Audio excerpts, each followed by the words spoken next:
নবপর্ণার রান্নাঘরে সবাইকে স্বাগত। আজ চলে এলাম ইলিশ মাছের একটা নতুন রেসিপি নিয়ে। আমার মার হাতের তৈরি চটজলদি আর ইউনিক এই রেসিপি খেতেও যেমন সুস্বাদু, রান্না করাও খুব সহজ। প্রথমেই আমার মা মাছ ধুয়ে পরিষ্কার করে নিয়ে ম্যারিনেট করতে বসে গেল। ম্যারিনেট করার জন্য যে মশলাগুলো দিয়েছিল সেগুলো হলো, প্রথমেই দিয়েছিল হলুদ গুঁড়ো, জিরে গুঁড়ো আর ধনে গুঁড়ো। তারপর মা দিয়ে দিল বাড়িতে পাতা টক দই। এরপর মা কিছুটা কাশ্মীরি লঙ্কার গুঁড়ো দিয়ে দিল আর 2 চামচ সর্ষের তেল। তারপর মা বলল স্বাদমতো নুন দিয়ে দিতে হবে। এরপর মা ইলিশ মাছের সাথে ওই মশলাগুলো ভালো করে মেখে নিল। সামান্য একটু জলও দিয়ে নিল।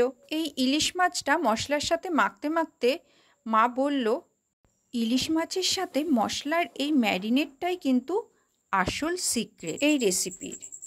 এইভাবে ম্যারিনেট করার পর চাপা দিয়ে কিছুক্ষণ রেস্টিংয়ে রেখে দিতে হবে। অন্যদিকে কড়াইয়ে সর্ষের তেল গরম করে মা বেগুন ভাজতে দিয়ে দিল।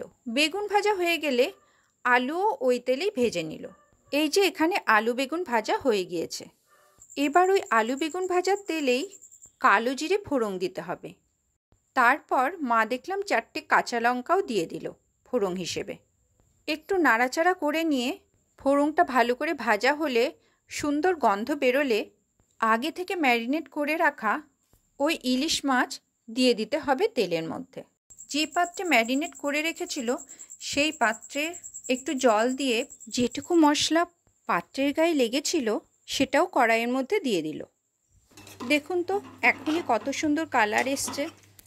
এবার গ্যাসের ফ্লেম মাঝারি করে দিয়ে মা বলল চাপা দিয়ে কিছুক্ষণ রেখে দিতে হবে। কিছুক্ষণ পর ঢাকনা খুলে মাছের পিসগুলো উল্টে দিতে হবে। সবার কাছে অনুরোধ রইল এইভাবে একবার হলেও বাড়িতে রেসিপিটা ট্রাই করবেন। বানালেই বুঝবেন খুব টেস্টি হয় খেতে। এইভাবে উল্টে দেওয়ার পর গ্যাসের ফ্লেম লো করে দিয়ে চাপা দিয়ে রাখতে হবে। তবে কিছু সময় রান্না করার পর যখন মশলাটা কষে আসবে আর তেল ভেসে উঠবে, তখন পরিমাণ মতো জল দিয়ে দিতে হবে।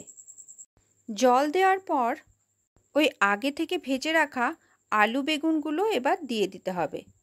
সব কিছু একসাথে একটু নাড়াচাড়া করে নিতে হবে। এই দেখুন ইলিশ মাছের এত সুন্দর গন্ধ বেরোচ্ছে যে বেড়াল ছানাও রান্নাঘরের জানলার সামনে এসে থমকে দাঁড়িয়ে পড়েছে। ও শেষমেশ আবার বসেও পড়ল। প্রথমে আঁচ বাড়িয়ে একটু ফুটিয়ে নিতে হবে। তারপর গ্যাসের ফ্লেম লোতে রেখে কিছুক্ষণ রান্না করে নিতে হবে।